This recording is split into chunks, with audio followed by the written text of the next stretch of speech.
Tiniyak ng Department of Public Works and Highways na sisikapin nilang bilisan ang implementasyon ng Bicol River Basin Development Project alinsunod sa direktiba ni Pangulong Ferdinand R. Marcos Jr. Yan ang ulat ni Patrick De Jesus.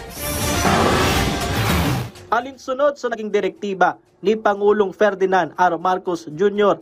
na muling pag-aralan ng Bicol River Basin Development Program, sinabi ni DPWH Secretary Manuel Bonoan na target simula ng detailed engineering sa naturang proyekto sa susunod na taon habang sa 2026 naman ang civil works.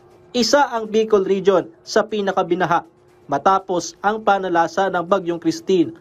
Inaasahang maiibsan sana ito ng Bicol River Basin Development Program na proyekto ng ama ng Pangulo na si dating Pangulong Ferdinand E. Marcos Sr. Ngunit naantala noong 1986.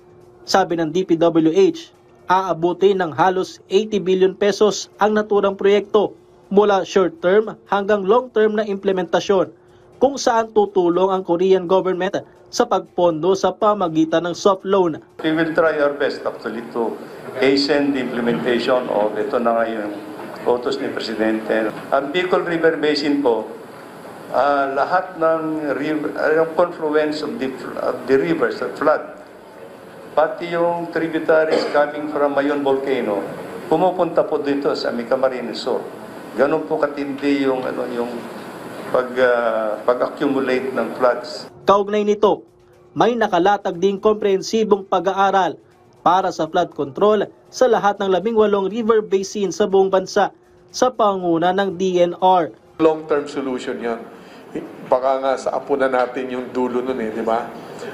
But that's the right direction. So there's an executive order issued by the President.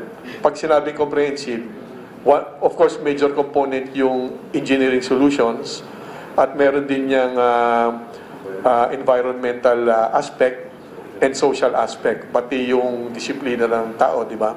Bahagi lamang ang mga ito ng pangmatagalang solusyon sa baha, habang pagtutuunan pa rin ng pansin ang local flood control projects.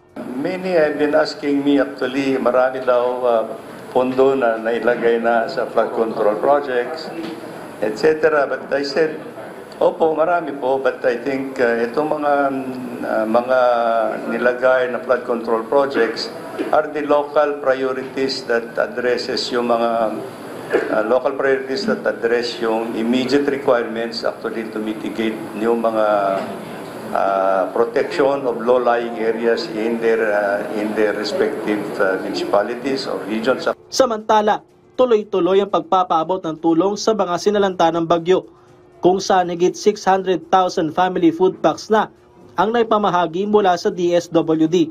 Ayon naman sa AFP, ginagamit na rin ang EDCA sites para sa mabilis na deployment ng mga asset. EDCA sites may also serve as a command and control point po for multiple nations, no? Katulad po ngayon, andyan na po ang tulong ng Malaysia, pati na rin po ang Singapore. So magagamit po natin ng EDCA sites as a command and control hub. Sa datos ng NDRRMC, aabot na sa 6.1 milyong individual ang naapektuhan ng Bagyong Christine at 140,000 na pamilya o kalahating milyong individual ay nanatili pa rin sa evacuation centers.